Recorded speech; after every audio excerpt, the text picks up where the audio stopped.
Alors vous allez voir dans toutes ces situations, on est assez statique. Maintenant, il y a plusieurs évolutions possibles. La première, c'est augmenter la vitesse d'exécution.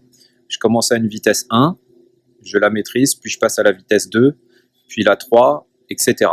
Mais prenez vraiment le temps d'avoir acquis une vitesse avant de passer à la suivante. Les enfants ont tendance à vouloir aller très vite en très peu de temps et c'est ce qui va leur causer beaucoup d'erreurs. Ensuite, vous allez pouvoir, une fois que vous maîtrisez ces exercices sur place, augmenter la difficulté en vous déplaçant soit vers l'avant, soit vers l'arrière. Ces mouvements, vous pouvez également, je vous invite à le faire, ça a déjà été testé avec mes élèves, les faire en musique. C'est-à-dire qu'une fois que vous les maîtrisez, vous mettez une musique que vous souhaitez avec un tempo bien marqué, plus ou moins rapide, et vous les exécutez en rythme. C'est un très bon exercice.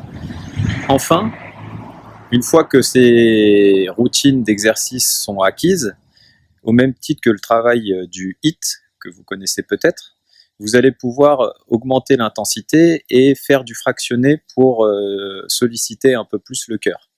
Donc le fractionné, c'est un principe d'effort intermittent où on va décider de faire par exemple 15 secondes d'effort à votre intensité et 15 secondes de récupération, ou du 30-30, 45-45, il existe aussi du 20 secondes d'effort, 10 secondes de repos.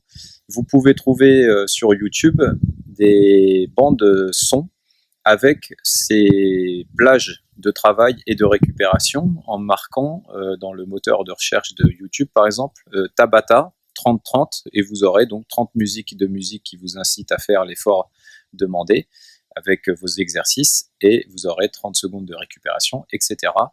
C'est une manière de travailler le cardio, de se renforcer musculairement, mais à partir d'un travail que vous aurez au départ travaillé mentalement.